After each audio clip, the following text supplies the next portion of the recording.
آزاد شدی؟ چه قسم آزاد شدی بگو؟ قسمت بعدی. بیبی مرا نترسان. اگه کدام چیزی شده مستقیم بگو، مرا هیجانی نساز. دیگه هیچ کار از دست من نمیآید. تنها چاره‌ای است که باید پیوند قلب شوا باشه.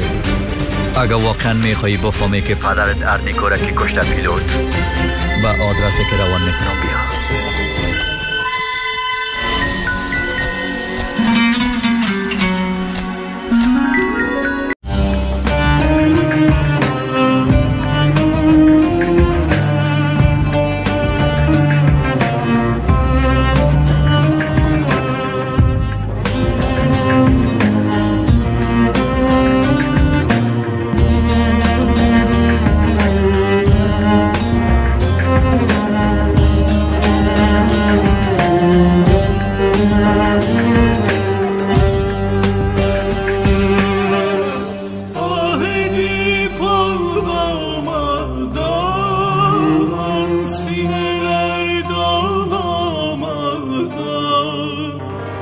Su gibi çalmamadan